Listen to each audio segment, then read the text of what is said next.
Gentlemen, welcome to the General Government Budget Committee. What time is it? Yeah, we're right on time. All right, very good. Today on the agenda, we've got kind of a full boat. We have got hearing the budgets for the Board of Barbering, the Board of Cosmetology, and the Kansas Dental Board. We're also going to be taking final action on, or make our recommendations on, the Office of the Governor, as well as the Office of the Secretary of State. Now, I believe that Mr. Lawrence is with us just for that particular matter. So let's go ahead and make our recommendations for the Office of the Governor first. We'll take action on the Governor's budget and the Secretary of State's budget, and then we'll get to the hearings for each of the other budgets. 1 second here, let me pull up my notes.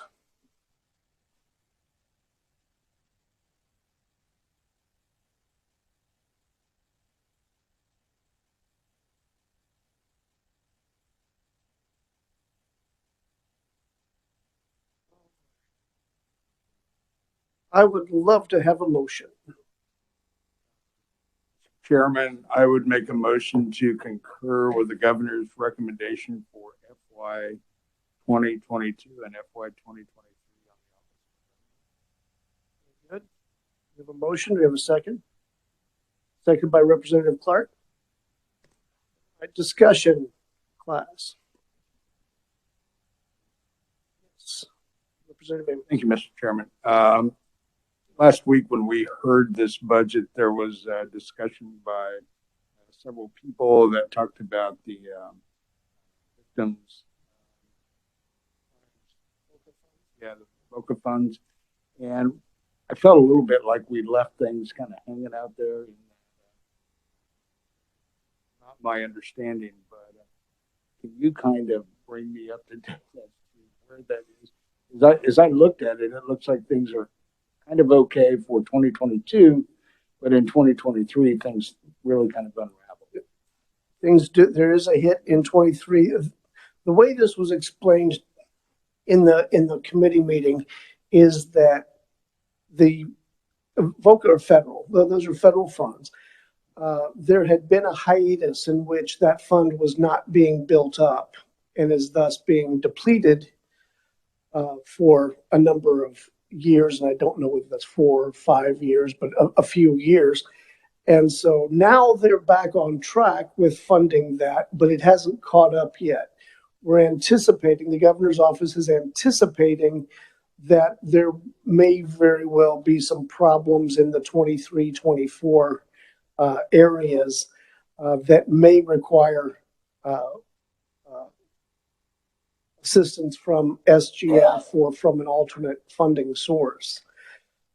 Because we don't have those hard and fast numbers just yet, no one was real sure as to how much assistance that might be. It's something that I think that we could put off until next year, since 22 is fine. 23 we'll have to see what that number comes in at. I understand it right, then in 2023, Mr. Chair, we would be able to make adjustments. So as it goes out, okay. Just like we can the 2022 budget right now. And so then should there be a note added to that says we need to get ready because 2023 is going to be something probably needs some serious help. I think that is absolutely warranted. Does anyone happen to have language to that effect? Mr. Chair, may I address the committee? Senator Varnberger, be my guest. I just happen to have language for this that I could email over to staff as well. So, but I can read it aloud and so forth. Yeah. So kind of loud. So it says, last year, Congress passed the VOCA fix to replenish the federal funds, which had dwindled in recent years. The fix is expected to soon generate sufficient to maintain level funding for crime victims assistance programs. According to the testimony by the Kansas Coalition Against Sexual and Domestic Violence and the or the Kansas Governor's Grant Program Office, located in the Office of the Governor, notified the collision on February 4th, 2022, that an estimate of $22 million shortfall in federal VOCA funds in fiscal year 2023. And this language was also emailed to all of us over the weekend. That's exactly how it works. Thank you. So as if you wrote it yourself. As if I did. Yes, sir. Very good. I would certainly recommend amending the original motion to include such a notation. Right? The second's okay with that? Very good. Any further discussion regarding the 22 or 23 budgets for the governor's office? Representative Wagner. So the notation from Tori is very helpful. But exactly for appropriations, that's just going to red flag it to them that there's an issue coming up with this. Exactly. Okay. That's the plan. And the only other note that I had was the reappropriation from 2021, but that's already distributed. There's absolutely nothing to do with that. So I'm not even going to mention that part. Being $327,000, it's kind of interesting, but it's already been dispersed. So there's nothing to do there. Representative Barnberger. Thank you, Mr. Chair. I didn't have time to get all of my ducks in a row to propose a proviso, but I just want to make a note to the committee that two of the major issues, especially in my area, and I'm sure that they are in your area as well, is workforce and childcare. And so originally I wanted to bring a proviso and have the appropriations committee discuss adding just a one-year grant for each of those. But like I said, I don't have my ducks in a row, but I did want to discuss with the committee that childcare is something that is extremely difficult to find. I mentioned to other folks earlier that I'm not even in the process of having a child yet, but I'm on a 2-year waiting list to get a daycare provider. And so I was just thinking that with Spark funding, with the Office of the Recovery, and also with the extra revenues that we have bringing in, that with the with the Office of the Governor, that would be a great place to put a grant along with workforce. Workforce is an issue for all of us, I'm sure. So like I said, I didn't have a chance to get all my language put together, but I did want to bring that discussion to the committee, and hopefully we could find some funding for those two grant items.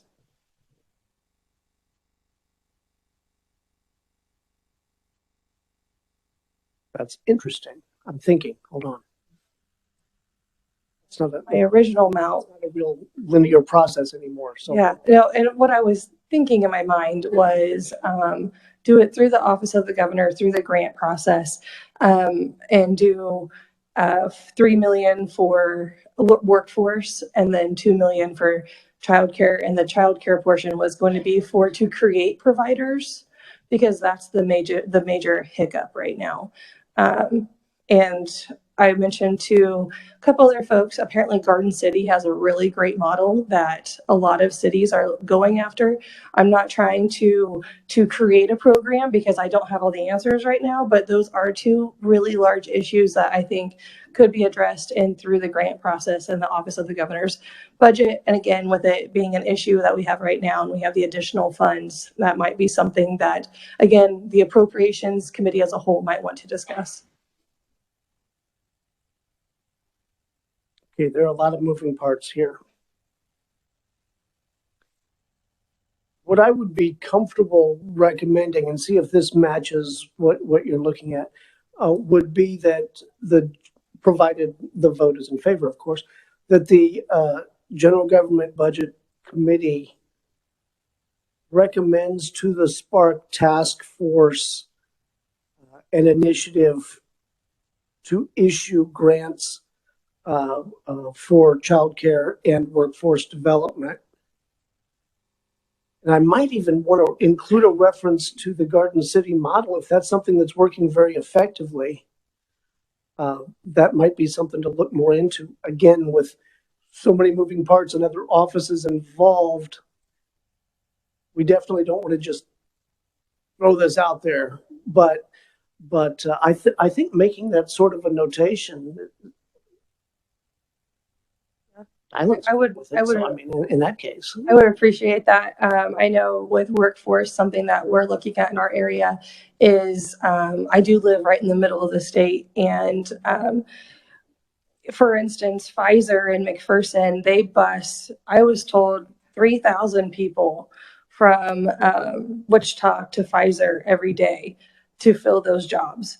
And so one of the incentive programs we're looking at, but we, of course, this is a really quick process, is how can we bus maybe people from Oklahoma into Kansas. So I'm not saying that is what I want to do, but I'm just stating that is something that we have the jobs, we just don't have the workforce right now. So how can we do something along those lines? something in the neighborhood of 50 buses a day. Yeah.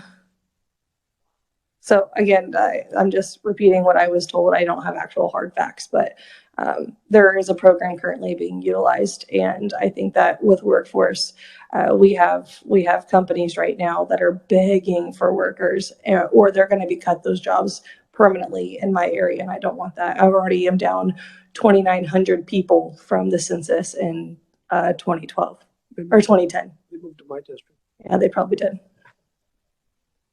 All right. Does the revisor have that language kind of sketched out? Okay. All right. Very good. Is the committee comfortable with that language? Or would like to tailor it or modify? I'm certainly open. Representative Davis. Thank you, Mr. Chair. And I think the representative has, a decent idea here. But as we look at a statewide program, I think one of the things that we have to look at, unless you just say,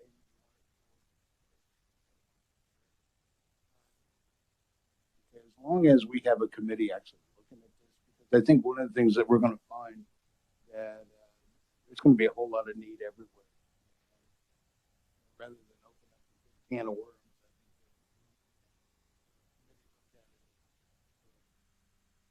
Make a very good estimate of what a program like this Might end up costing both short-term and long-term. long-term. Yeah, this might be one of those things that we start.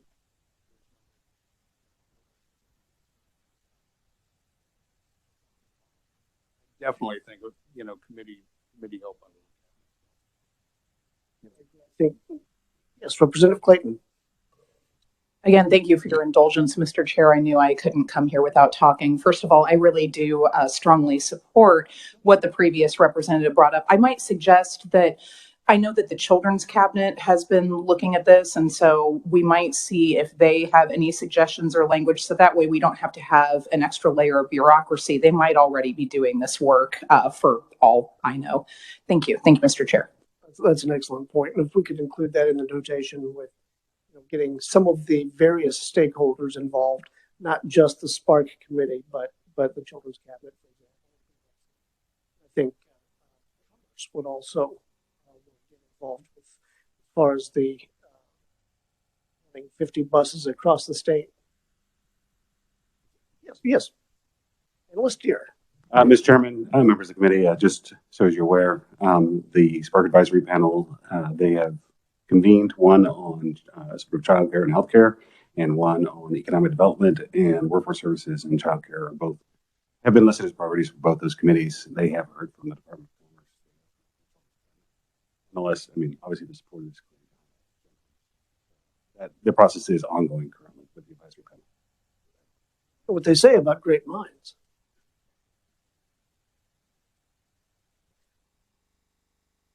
They're rare. That's what they say about them. For those of you who are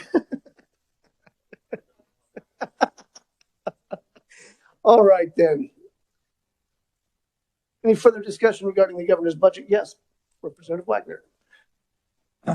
So for point of clarification, I definitely appreciate, Tori's bringing this up. And of course, childcare is also a very big issue in Reno County as well, where I'm from. But so this will be exactly just sort of red flagging this, or is this what exactly would this do? As Analyst Deere mentioned, this is already an ongoing, some of these things are already an ongoing initiative. This is just basically saying, yeah, we agree, this is an issue, and perhaps the governor's office is the place to run this through. As they do for the grant making authority. Okay, Exactly. thank you. I just wanted to say too on that, with the children's cabinet, they also do have the key fund. And so having them on board to have this discussion, maybe the funds could come out of the key fund compared to Spark money. So, I mean, all of that, but just wanted to throw that out there too. So it's not in the audience, obviously, because you can get a shoe thrown at you. Right, very good. Any further discussion with regards to the governor's budget? Yes, Representative French. Thank you, Mr. Chairman. And I just want to say I'm not comfortable with the current governor's budget on the Office of Recovery or on the governor's grants program. I think we're not going to know what the status of those are maybe until next year when COVID gets further behind us and we find out how much federal funds we're actually going to be getting in. So I am going to be voting present on this particular budget. I don't want to vote for it, but I don't want to vote against it either. So I'm going to vote present if you don't mind. Thank you, Mr. Chairman. Thank you for taking a firm stand. Well, I agree that the budgets this year, particularly ones that receive federal funding, are completely out of whack from what we'll normally be dealing with. I understand your concern on that. All right, if there's no further discussion, all those in favor of passing out the governor's budget with the notations that have been made for both 22 and 23, say aye. Opposed? Present? We have one. Very good. All right, that will be the report to appropriations. That's going to look like. All right. Let's go with the Secretary of State's budget.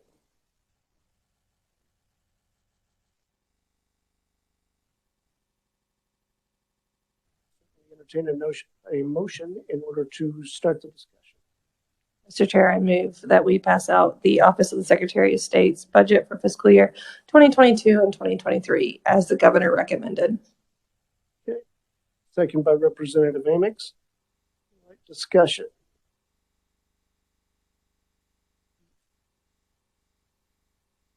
Yes, Representative Amix. Chairman, going back, we got an explanation, I think, today. ABA funds. This has to do with ballot drop boxes. I just want to make sure I understand this and right. We received $4.6 million in CARES Act money for the purchase of whatever all was going to be purchased. Spent $361,162 on 180 drop boxes. ABA CARES fund. So where's all the money and how all the rest of the money and how's it going to be? I think as we discussed this, the vast majority of the money went to the PPP or the protective gear in every building in which we had voting machines. So there were, the partitions and the hand sanitizer, and I got a cool pen out of it that had a stylus on the back. And I think that's where a lot of their COVID relief money was spent to try to make the voting process as safe as possible. I understand this right. All of that money has been used. That was my understanding. No, that's not correct. Dylan is telling me I'm wrong. They're not. Sure. Good. We've been breaking with tradition quite a bit here lately, so fire away. Thank you. Welcome back to committee. Thank you for your indulgence, Mr. Chairman. I'm Jennifer Cook. I'm the Assistant Secretary of State. Yes, all of that money has been spent. That was one-time money for 2020 that was designed specifically to assist counties with response to COVID and allowing for the conduct of in-person elections. So the PPE was used for that. Very much for clearing that up. Satisfy your question, Representative. Chairman, it's absolutely correct. And referring specifically to the coronavirus response funds, but there is still other HAVA funds that are part of this. But I just want to make sure that that's clear to the committee. Sure. All segment that's used for the coronavirus. Right. And HAVA is kind of an ongoing sort of mechanism. Okay, very good.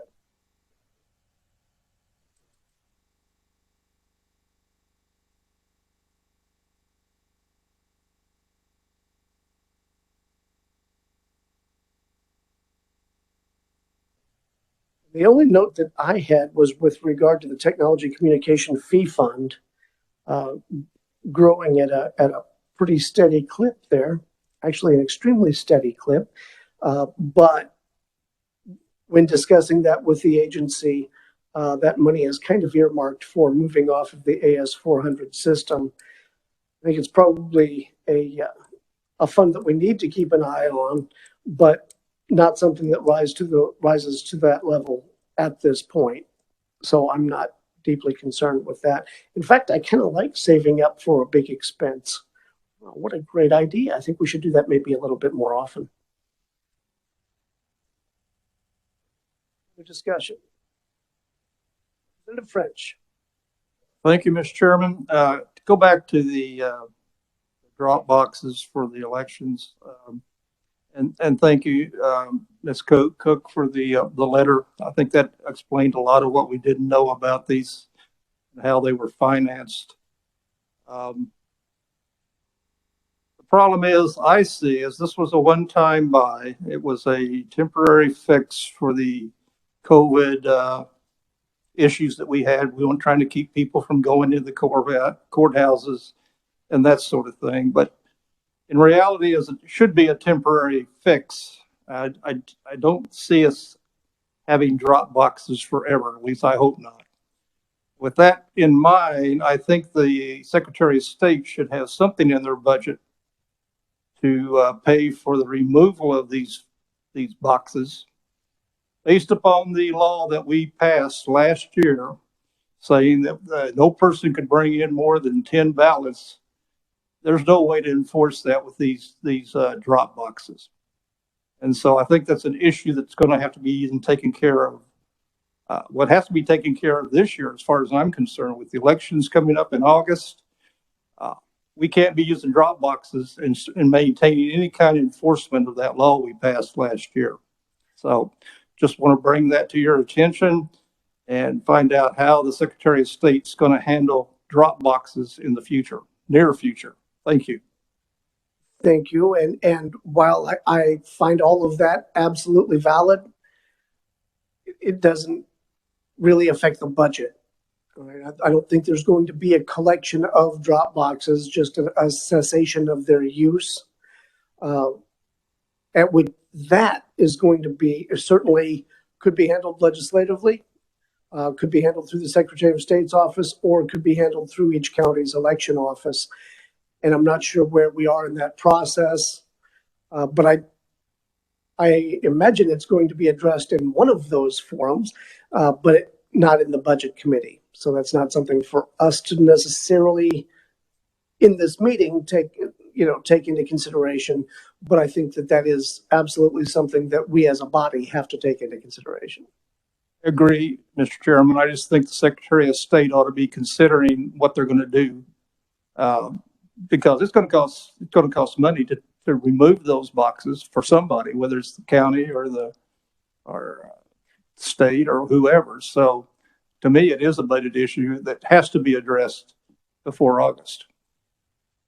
Just my opinion. Thank you, Mr. Chairman.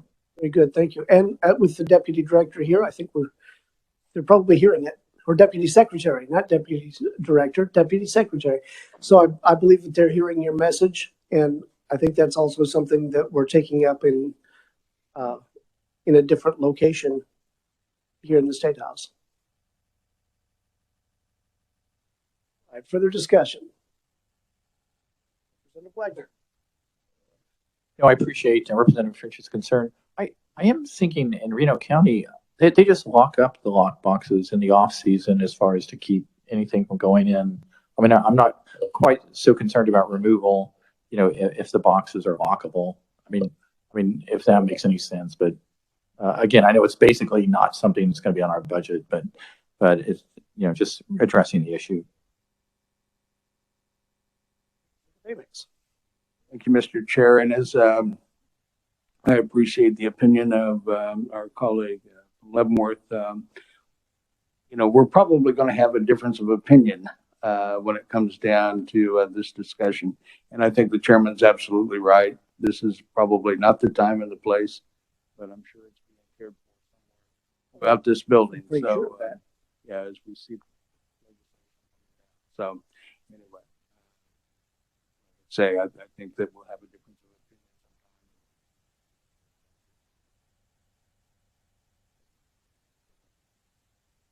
Further discussion. All right, seeing none. All those in favor of passing up, we didn't make any amendments on that at all, did we? Or annotations? Very good. All those in favor of passing out the Secretary of State's budget for 2022 and 2023 per the governor's recommendations, say aye. Opposed, say nay. Very good. That will be the report to appropriations.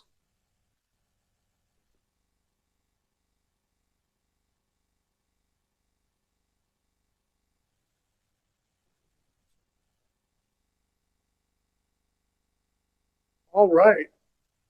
Committee, let's shift gears just a little bit. Let's go to the Board of Barbering budget, where we have the great Harris Shake here to get us up to speed. Take it away, Harris.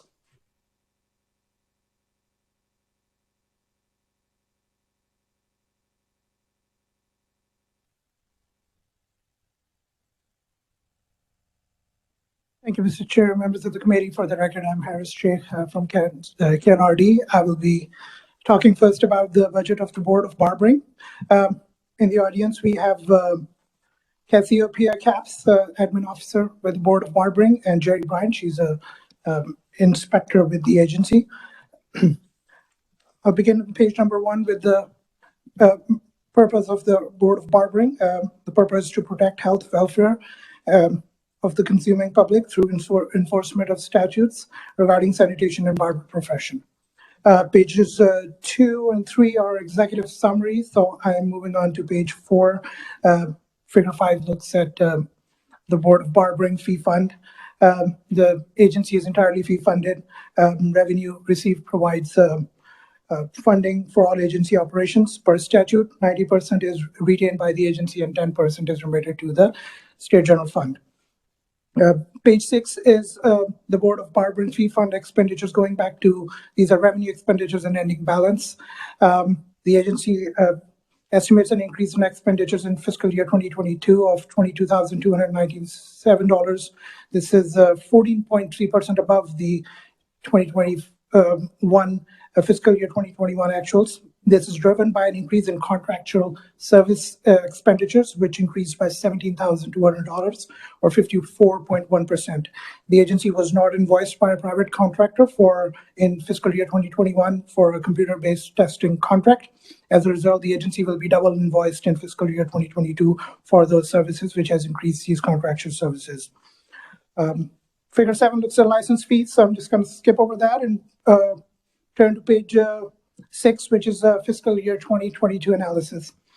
Subsequent to the 2021 session, no adjustments were made to the $158,603 appropriated to the board. The agency estimates revised operating expenditures of $178,073, all from the Board of Barbering fee fund. This is an increase of $19,390 or 12.2% above the amount approved by the 2021 legislature. The agency estimate includes the following adjustments. I'll touch on 2 or 3. The agency has a supplemental request for the computer-based testing contract that I just spoke about. Since the agency is going to be double billed for it for this year, for fiscal year 2021's invoice, it has increased the estimates by $12,702 for fiscal year 2022 for that contract. The agency further has a supplemental request for an OITS fee. The agency has transitioned onto the Office of Information Technology Services domain and leased 3 computers. This has increased the estimate by $2,553. The board also voted to increase the administrative assistance hours from 24 hours to 32 hours per week. This increased the expenditures estimates by $3,411. There's further a supplemental request for the attorney's fees, which has increased the estimate by $1,500 for the agency's contract with the Attorney General's office. The governor concurs with the fiscal year 2022 revised estimate, and I will pause at this time for any questions about 22. Thank you, Harris. One question that I have, you explained perfectly the fact that we weren't billed for the computer-based testing. That's fantastic, no problem. What I would expect to see, though, would be a lapse of that amount that was originally budgeted. Where would I be finding that if I were looking for it, which I am? So I think that would originally be in the FY 2021 budget. So since that is not part of that, this is 22 and 23. I understand this was budgeted in 2021 by the agency, and since they were not billed, then that would, so if you see a lapse, that would be in fiscal year 2021 budget, if I understand your question correctly. Thought that the lapse would have appeared in 22, or something that we scheduled to pay in 21 but didn't at the end of the year. That money should be left over, I would hope. I can look into that and get back to you, but at this point, I do not know why that lapse is not showing or was not carried over from the previous year, but I can certainly get that information from the agency, or perhaps when the agency stands for questions, they can respond to that. Perfect. And then I can throw you a lifeline to to a degree. Fee funds aren't often, if it's not billed, it's not touched. And so it wouldn't necessarily be reflected in the budget because we don't necessarily get that molecular on a fee funded budget. I'm just thinking that it should be there because it wasn't spent and it was budgeted.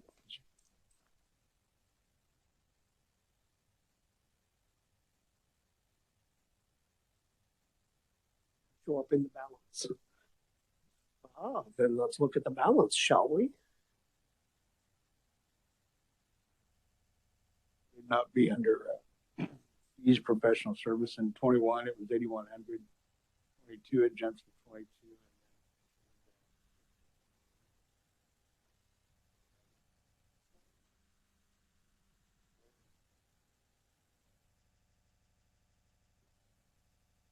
Analyst Shake, we have it. It's in the 406-410 report. So Right.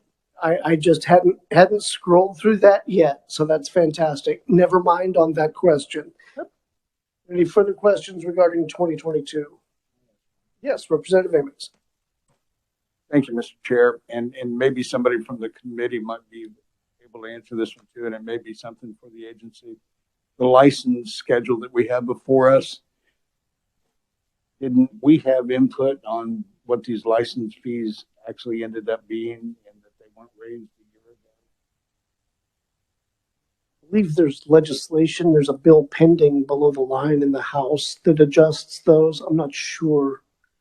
You know, that adjusts the caps, but these haven't changed like forever now. I was thinking that we had the discussion that our recommendation of, I guess, not to change them, similar to an agency that we talked about last week, ended up staying the same. The issue with this particular budget is that they are, other than in one case, and that's the the licensing itself, everything's already at its statutory limit. And so we have to legislatively change that. That's the bill that's sitting below the line right now. We have to change that legislatively, or else we can't, the agency can't increase their funds beyond the statutory limit. Look at the fee fund, and it looks like it's leveled out in the $75,000 range.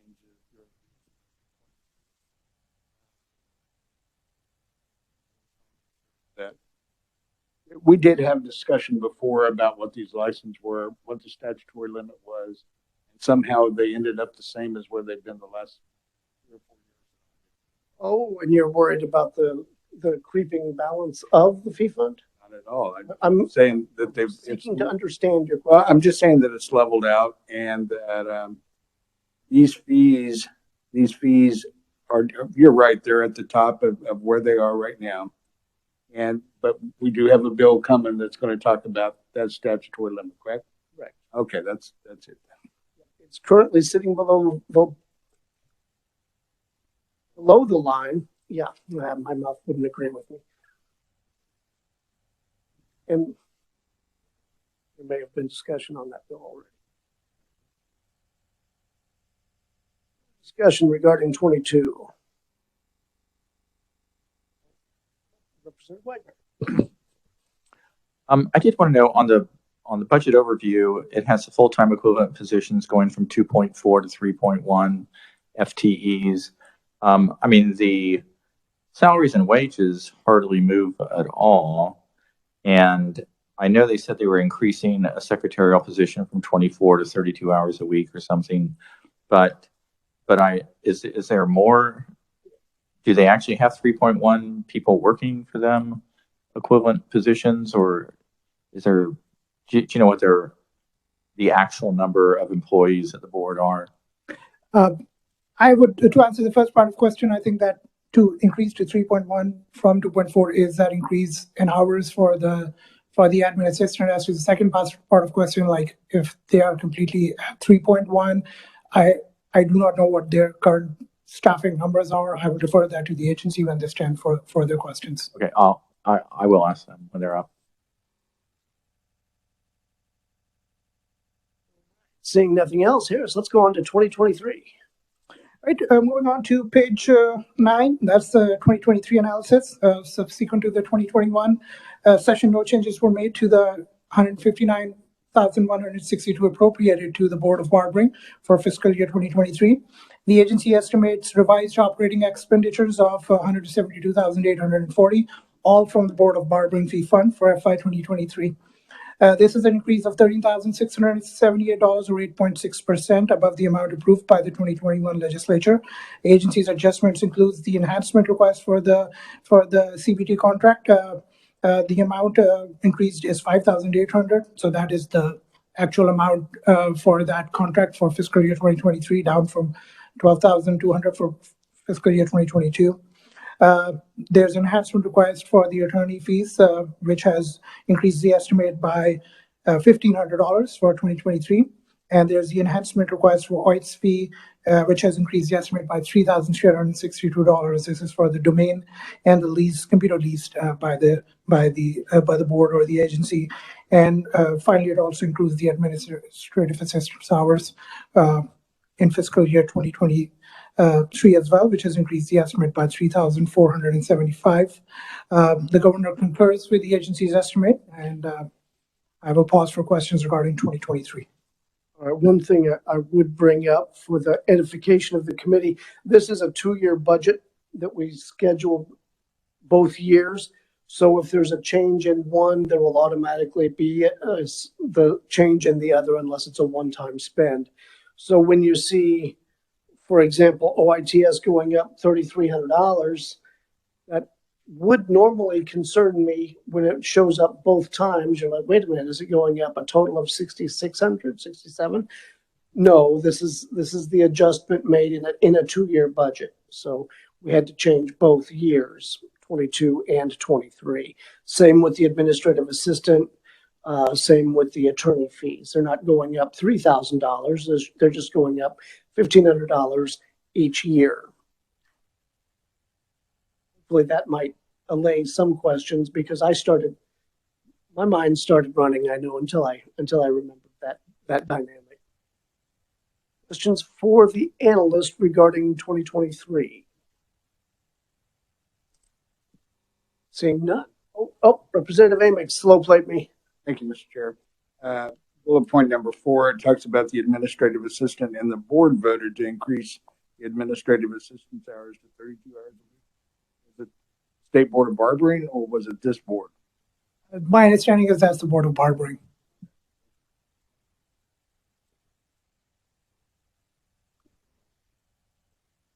I think that's actually the end of the questions now, Harris. Thank you very much. Sure. The agency will stand for any questions that were not answered. Excellent. Excellent. I'd like to welcome to committee a name that I don't get to say very often unless I'm looking at the stars. Cassiopeia Caps. Welcome to committee. Is it off? You might have to push the button.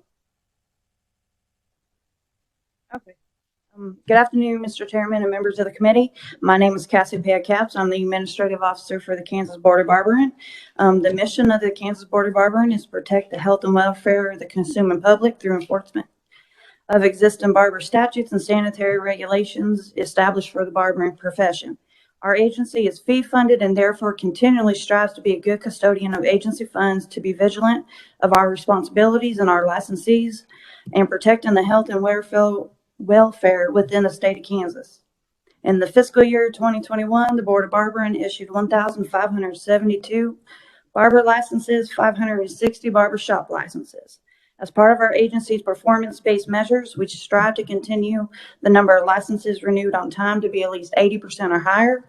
Our recent change to using email reminders, providing those working within the barbering profession, has helped us to improve on that. This transition to computer-based testing has helped assist to facilitate personalized testing for candidates' written examination. And since fiscal year 2018, we've continued to see a consistent number of new students enrolling in licensed barber school and barber colleges. In fiscal year 22 and 23, we've seen a cost increase outside of our agency's control within things such as contractual services, benefits, information technology, and legal services, which resulted in our agency requesting the supplemental funding you see on the documents. And the Kansas Board of Barbering concurs with the governor's recommendation for the supplemental funding for both fiscal year 22 and 23. And I will gladly stand for any questions y'all may have. All right, excellent. Well, let's the first one that was pinned, I think, involved the FTEs. Changing from 24 to 32 hours really shouldn't be a 0.7 change. So what is it we're looking at here? I'm unsure when it comes to doing the budget inside of IBARs. We actually don't touch the salary and wages aspect of it. That's automatically input in there. We have 3 employees at our office. We have myself, the administrative assistant, and Jerry Bryant, the inspector. I mean, I do believe that when the hours for the administrative assistant changed, it did increase the fiscal amount. So that might have had that change in there, but that would be the only information I would provide. Interesting. Okay, let me shift gears a little bit. The computer-based testing. Refresh my memory. Did we in the past discuss this as a cost saving measure, or was this purely a convenience matter? I'm trying to recall, and I'm not being able to do it.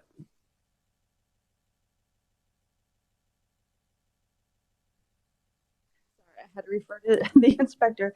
The company NIC that we work for that does the computer-based testings, they were the ones that suggested this change. They requested that we move to computer-based instead of doing the mail-in process. How has it benefited you? I see the cost going up. That's why I'm curious. What are you getting for it? Can you clarify? Well, it costs more than what we were doing prior. We have an extra 3,000, 5,000 something added in, 5,800. The candidates are allowed more flexibility. Instead, I'm sure all of us have experienced some type of stress anxiety when it comes to standing up there and taking exams. for for the barbering exams, they are given 3 examinations. By allowing the computer-based testing, a candidate doesn't have to take all 3 at once. They get a 90-day window to go in and sign up and register and take that NIC exam on their own time and on their own ability. Because that way, we have people that travel from all over to come to the boards. The NIC has facilities that are throughout the state of Kansas and actually all over the country. So if an individual for some reason can't make it to one specific area, the computer-based testing allows them to pick a licensed facility where they can go and do that.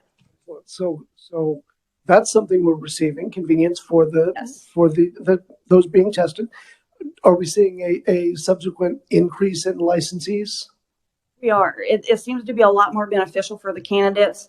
A lot of them have said that, it takes a little bit of the pressure off them, and it allows them to have more time to be like, okay, they know when they go to take the written, they just focus on the written test, which is the computer-based test. So when they come to take the practical, they're primarily focused on that. It seems to add a little bit of relief for them, and they seem to be improving. Excellent. All right. See, that's bang for the buck. That's what I'm It is. talking about. It's very nice. All right. Committee, further questions for the agency? Yes.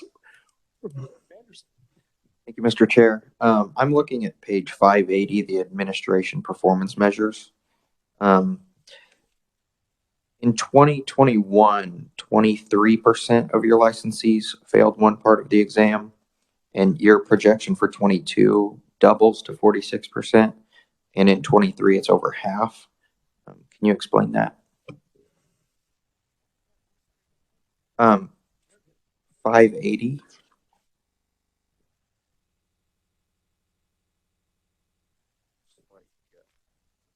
Or on the one that you have, it may be page 12 Yeah. or 13. Sorry, which number were you looking for? Figure 13 there, number 5. Number 5?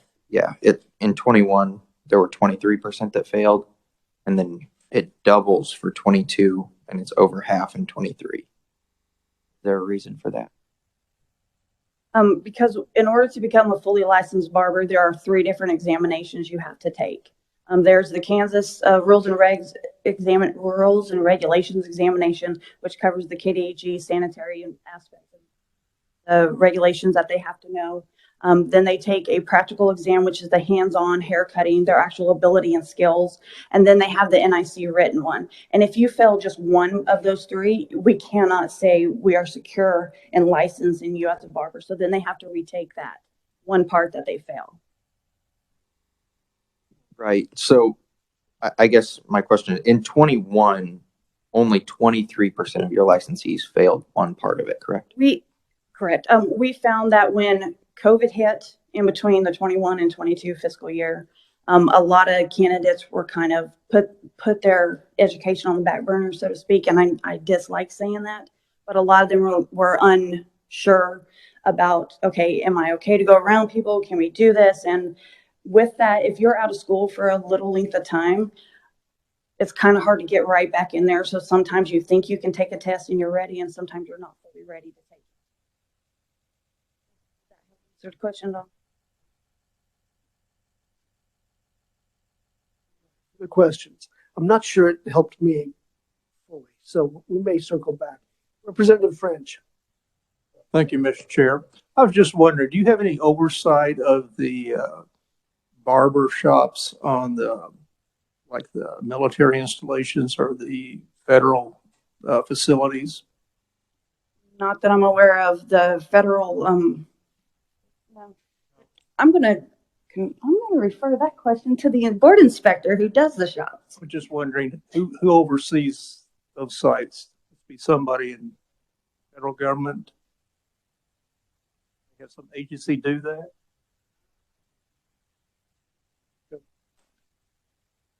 Welcome to committee, Jen. That I go to, because I do inspect some schools if they're licensed to the state. That way those inmates can get licensed in the state. Right. They are inspected by the federal government. I'm not sure who exactly does that. Okay. But I'm assuming it's the same on the military basis. Thank you. Thank you very much, Mr. Chairman. Representative Artenberger. Thank you, Mr. Chair. My question had to deal with inspections. Yep. So, so I see on here that you have 560 barbershop license. On, you know, when you divide it out, it's basically like you're going to inspect 2 to 3 a day to hit all of them. So forth, depending on where you're at. Yeah, Yes. that. So, what happens? Obviously, it's supposed to be no one's supposed to know, or they're not supposed to know when you're coming. What happens if it's a barber shop and there's 4 barbers in there and only 3 of them are there? Do you have to come back and inspect I that? usually check their station anyway. Okay, okay. So with COVID happening, how have the inspections changed? Have you not seen as many maybe health violations due to everybody now being very cautious of germs or? I think so. People are very cautious right now. Okay. You see a lot more cleaners, and so. And then what is the most common fine or citation that you hand out? Do you have one? Probably expired licenses. Expired license. Okay.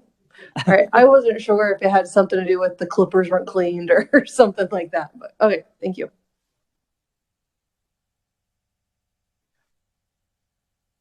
With one exception, the most common. Yeah, exactly. Yeah. All right. Further questions for the agency regarding the budget? All right. Seeing none. Thank you for being here. All right, committee, let's turn our attention to the Board of Cosmetology. We are still treating those as separate this year. That is correct. That was for you, Jerry.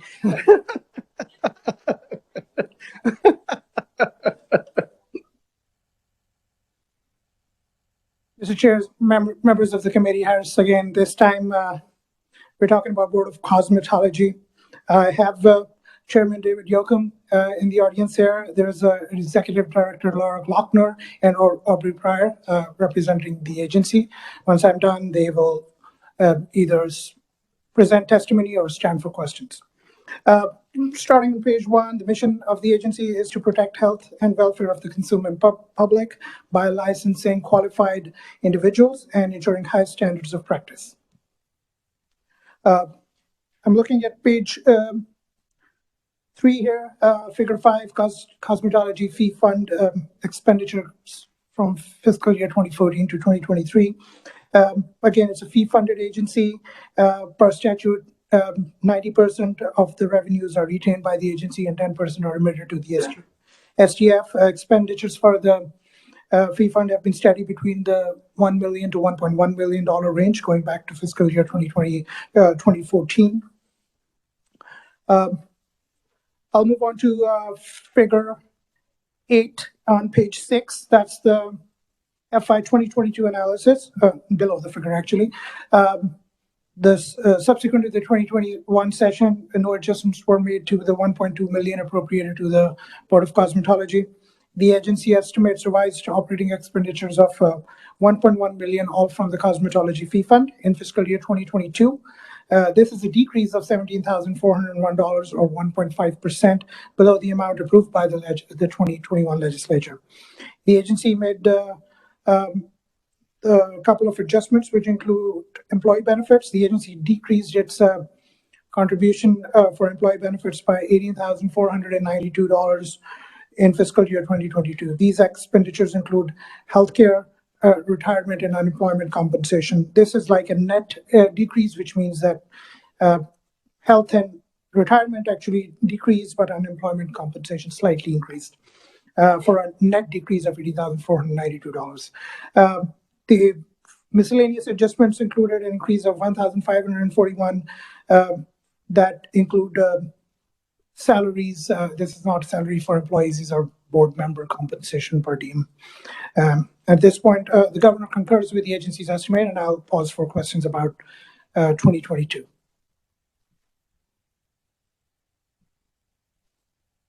Questions from the committee regarding 2022?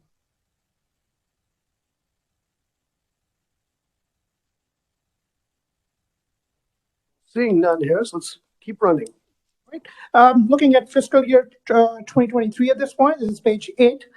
Subsequent to the 2021 session, no adjustments were made to the 1.2 million appropriated to the Board of Cosmetology for fiscal year 2023. The agency estimates revised operating expenditures of 1.2 million, all from the cosmetology fee fund for 2023. This is a decrease of $9,111 or 0.8% below the amount approved for the agency for fiscal year 2023. The agency's adjustments include an increase of $12,500 in estimates for the Attorney General's fees per contract, the attorney fees per contract with the AG's office. The agency decreased estimates for employee retirement and health benefits by $23,251 for fiscal year 2023, and all other adjustments included an increase of $1,640 for miscellaneous adjustments in fiscal year 2023. The governor concurs, and I will pause for questions. I have some questions, but they're not necessarily, they're probably better geared toward the agency. Representative French, however, has one that's geared towards you. Thank you, Mr. Chairman. On the both 2022 and 2023, it talks about decreases in employee retirement and health benefits, and yet there's no change in FTE. I'm just wondering, why are we dropping health and retirement benefits? My understanding is, Mr. Chair, Representative, my understanding is that this was the agency, when they budgeted, they just estimated a higher amount, and when the actual expenditures occurred in fiscal year 2021, they kind of adjusted them in estimate to what they actually spent in 2021. But I understand the agency can better answer that question. With healthcare going up, I can't see us decreasing budgets for those particular items. So I'm just wondering what you can ask the agency about that. Another question, if you don't mind, Mr. Chairman. Certainly, go ahead. What do you know about on page 603 that we have here? The attorney fees, are agencies starting to have to pay the Attorney General? Agencies have always had to pay the Attorney General. It looks like over the last couple of years, there have been some adjustments to those expenses. Okay, so it's nothing new then? Okay, got it. Thank you. Thank you, Mr. Chairman. This is a question that comes off the 406 report. So are the Attorney General's fees are the ones that are under professional fee services? That increased from 51,000 to 64,000, 2022 to 2023? Just one moment. Let me go through this here.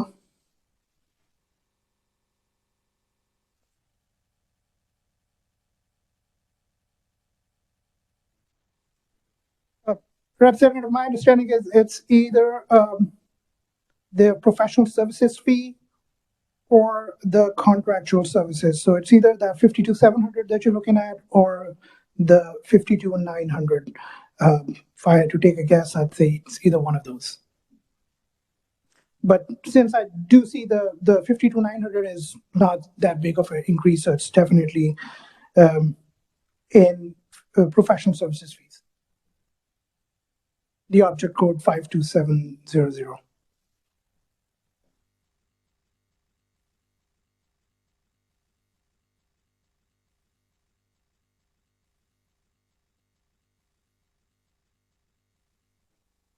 The attorney fees were in 23 went to 12.5.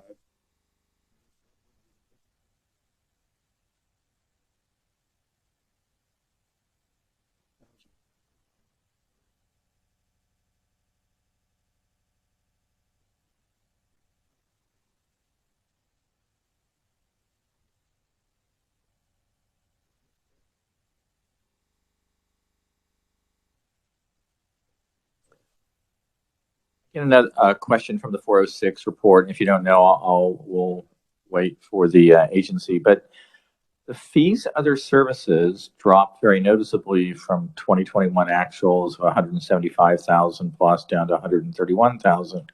which they're expecting it to stay at that level for fiscal year 2023.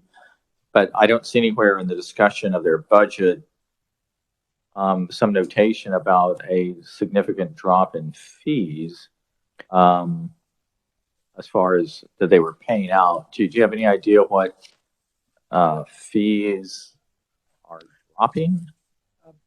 So, Mr. Chair, Representative, I did some digging into this, and the response that I received was that that was an encumbrance error in the actuals for fiscal year 2021. The agency was told that that would be addressed. So the way I received that response was that the agency found that out last year and told them, and the response they received from the DOB was that that was an encumbrance error that will be corrected this year. And as it turns out, that has not been corrected. There has also been a change of analyst on the side of DOB, so I don't have more information on that. My response, the question that popped into my head was, if this was an error, then there has to be some other explanation of that amount somewhere else for the total to not move. But this is the amount of information I have about that this is an encumbrance error.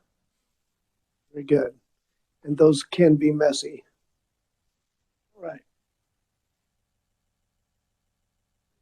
Questions for the analyst, Representative? Chairman, this may be for the analyst or a member of staff somewhere. We had the Attorney General's budget last week, and seeing some of these increases in fees, I remember us having a discussion with the Attorney General about a large increase in budget. That we're seeing right now. I mean, it's about $13,000 in increase. Very incredible increase.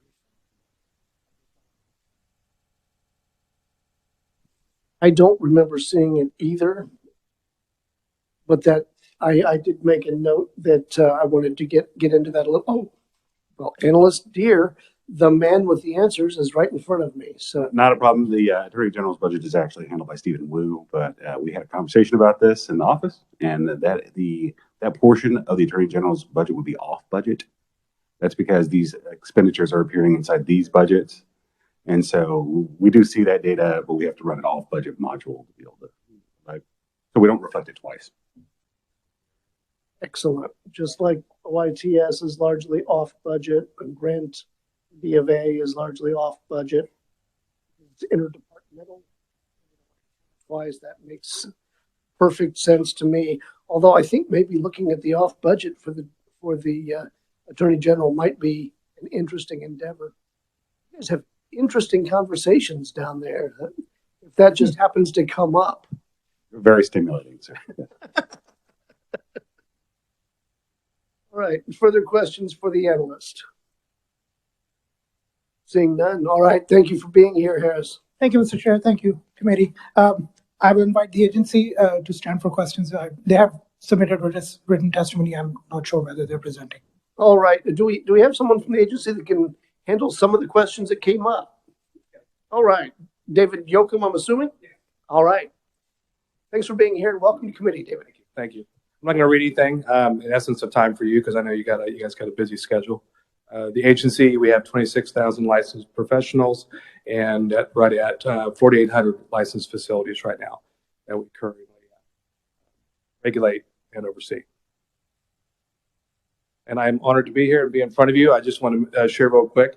In 2005, not 2005, I wish it was 2005, 1985, I got to come through on a high school tour through here and got to sit in on a committee. And it was very inspiring. And I get to tell my grandkids, I told them that I was going to be here today, so they're really excited that I get to be at the State House. So I have 11 grandkids with 2 on the way. So we got a full house. Christmas has gotten out of control at my house. I would imagine. All right, now we kind of had a standing question here regarding the retirement and health benefits going down with the FTE staying the same. What can you paint us a picture of what's going Or on? I'll let Laura, I'll dial a friend here. She, Very, very good. You are the lifeline, Laura. Yes, when we did our calculations, initially in FY23, it was one of those third years that we used the extra calculator to do those benefit calculations. The percentages and how that's calculated comes from the Department of Administration, Human Resources. They handle that and they put the formula into our system to budget that. What I've seen is sometimes when we use that, when we're budgeting that third year, sometimes those benefits calculations are pretty high, and we usually do have to start to bring them down as we get closer to that year in our actual cost. We didn't add any employees or do any raises. Also, what can change that too is if we have an employee that has health insurance through the state. If they drop that, we'll see that in our budget. Or if we have an employee that takes up insurance that didn't already have it, that's an extra cost to the agency as well. So that's why you see some of those things fluctuate. Excellent. All right. And the extra paycheck, that hadn't occurred to me that we might be cleaning up some of the post fact on that. All right. Very good. Further questions for the agency?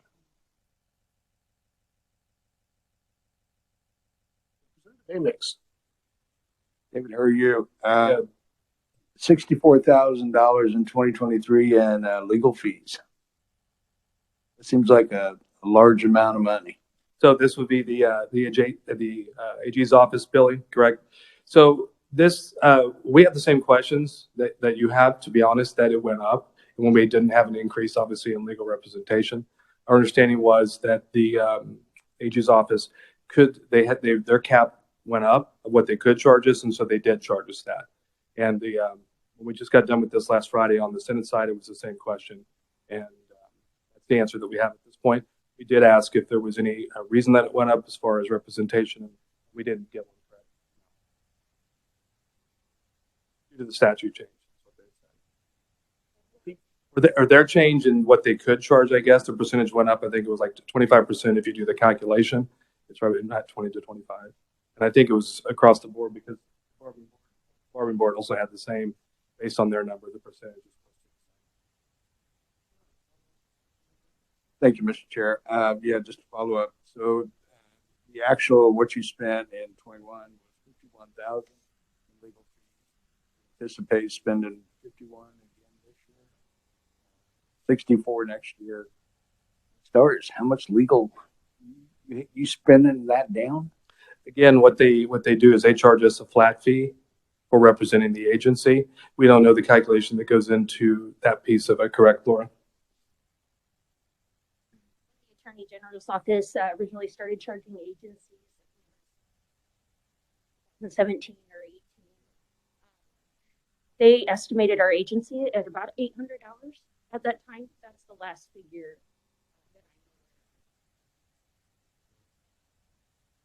Correct. Laura, the $51,500 for this year, that is the fee that they gave you. Is the what? Yes, the fee. Yep. Every year they tell us how much we're going to pay, a flat fee. They're not charging us hourly. They just do a flat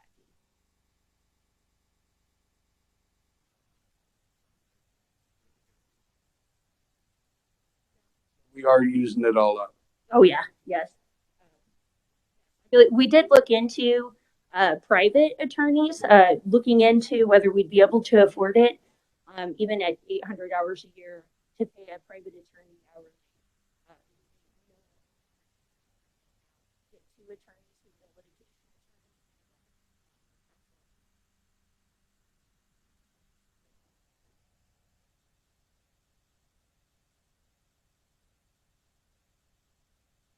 All right, committee, I was taking notes. All right. Further questions of the agency? Representative French. Thank you, Mr. Chairman. Just a point of interest. I noticed the number of tattoo artists is going up. Is there a new craze on tattoos, or what's going on? Thank you. It's a great question. And in the last week, I've had 2 conversations with 2 different tattoo artists about one becoming licensed or getting other individuals licensed. So We are seeing, and I think it's we're seeing more interest in it in the tattooing. So I guess the answer is yes. Chairman. Other questions? All right. Thank you Seeing for your none. time. Thanks for being here. All right, committee, I'll slow play, or is Megan online? Megan is on her way.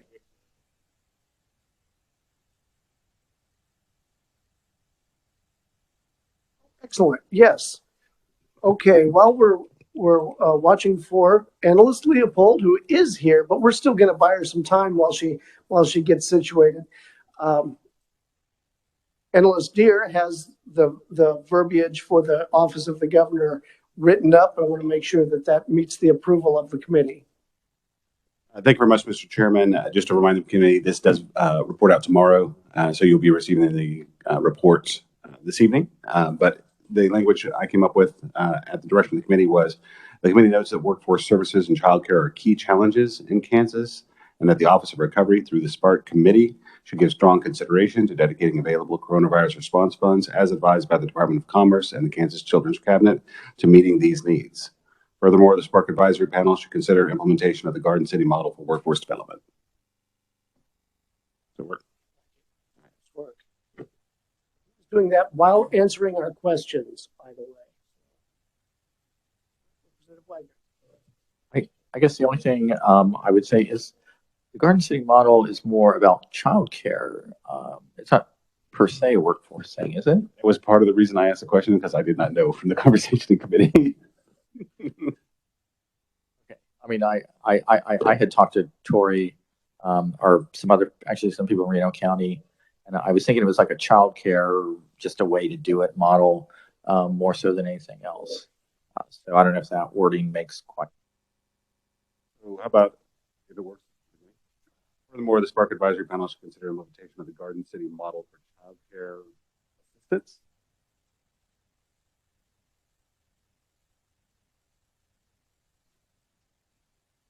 You'll receive an email if anyone has any comments. There you go. If there are any changes, I won't see them by the time I'm reporting it out tomorrow morning. All right, let's turn our attention now to the Kansas Dental Board, and Analyst Megan Leopold will get us up to speed. Take it away, Megan. Thank you, Mr. Chairman. I'll be going over the budget for the Kansas Dental Board.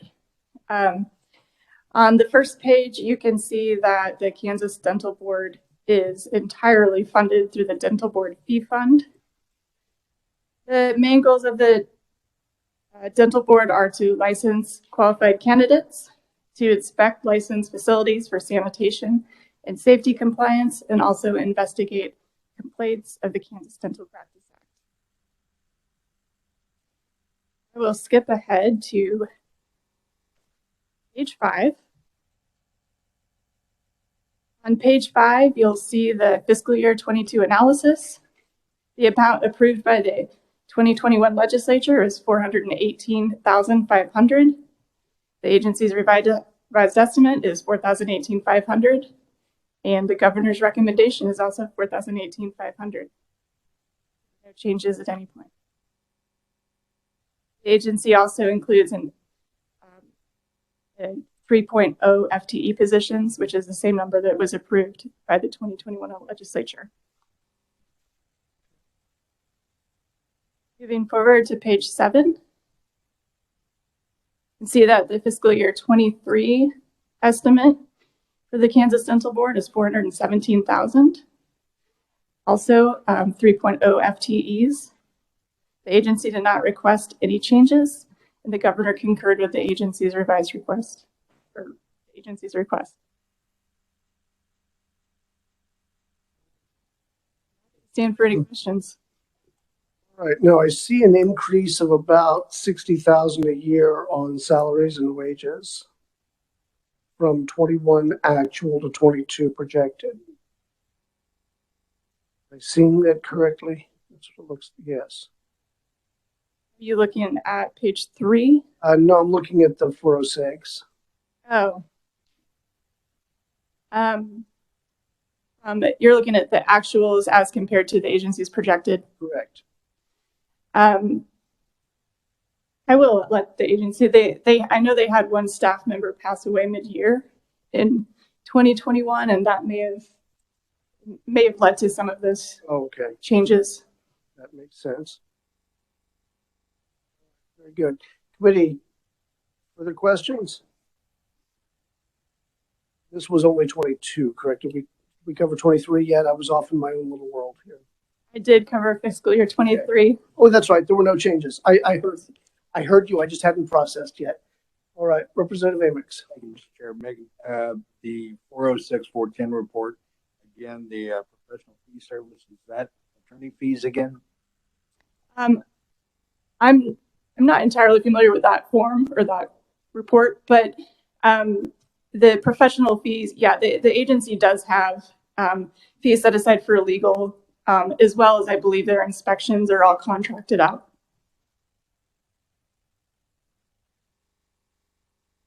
Representative French. Thank you, Mr. Chair.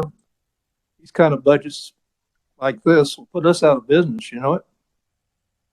Pretty clean, no changes. I like it. Thank you, Mr. Chair. All right, very good. Thanks for sprinting back up here. That was excellent. All right, committee. Starting tomorrow, we'll take our final action on Barbering, Cosmetology, and the dental board. So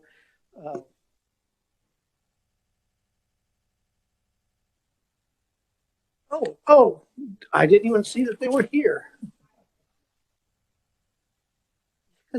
Charity is here. All right, very good.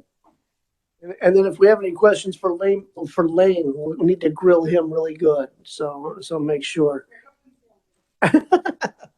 Very good. Welcome to committee.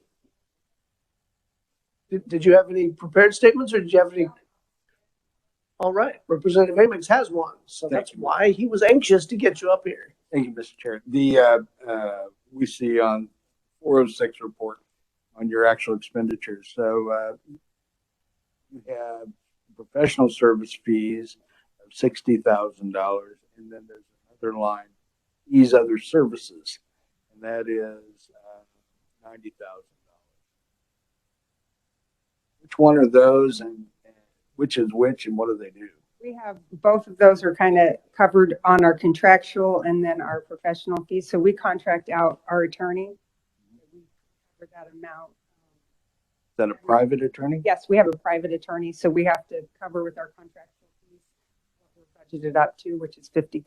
Sometimes we spend that, sometimes we don't. Sometimes we have to. Depends on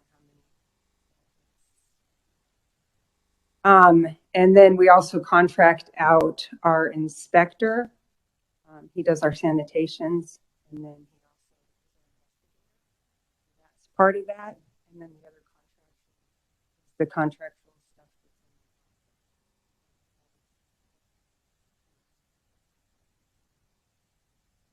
As well.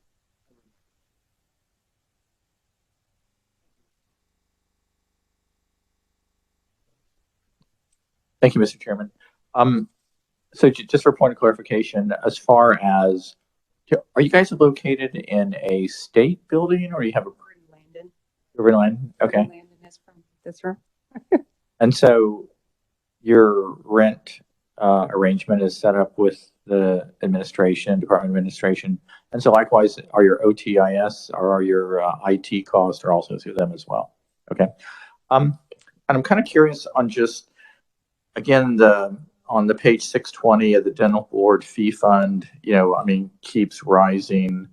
Part of the commentary seems to be that nothing's going to the special litigation reserve fund, but it has risen quite a lot in the last 4 years. Do you anticipate it, or, is this not excessive, or? You're in the special litigation fund? Well, the dental board fee fund has grown from like 790,000 up to 978,000, now is at 1.1 million, or is estimated to be there. You know, just given the fact that your entire budget is $400,000, I mean, does this not seem excessive, or do you have any plans, or what's this? Well, the only thing that we've kind of got in the works right now, which is going to end up costing possibly a lot of money, is we're on a system right now that's just Access. I don't know if you guys are familiar with that. That's just through Microsoft, that like doesn't exist anymore. Our whole system's on that, and so we've been working with different groups, like there's one out there, Granicus, and a few others, to try to figure out how we can get into a cloud-based system or something that's more obviously modernized, because a lot of even people from OITS can't work with Access anymore. But, you know, from what I've seen and the people that we've talked to, that's going to cost quite a bit of money, and we're actually in the works of talking to people right now. So we will end up having to ask for a chunk of that to help get us moving forward in the next century.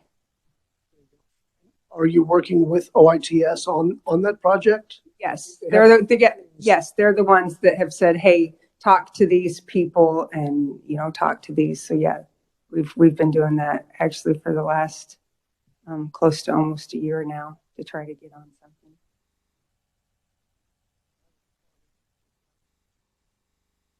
It's horrible.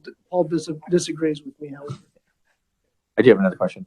So the special litigation fund, this is just to cover the cost of lawyers in case you have to defend somebody in court.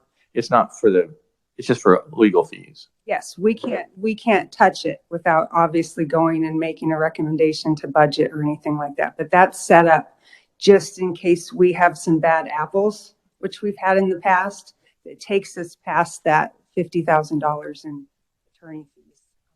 That was set up at a time that we had a lot of bad apples. So we wouldn't have to come and keep asking for more money. We can't touch it without getting permission. If I may ask, I mean, the special litigation reserve fund, I don't see it. Is it within the dental board fee fund, or is it a separate amount of money? And do you know how much it is? It's a separate amount. I believe we've kept it the same. We haven't added any more money into it for several years. And I believe, but don't completely quote me on this because I don't have it in front of me, I believe it's at $125,000.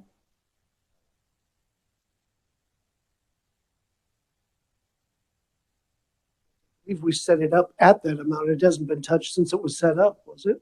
I believe we have got into it. Don't quote me on that, but I believe we have gotten into it once a couple of years ago.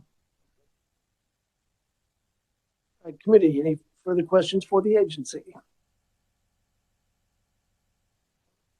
Seeing none, I think they took it a little easy on you. Thank you so much.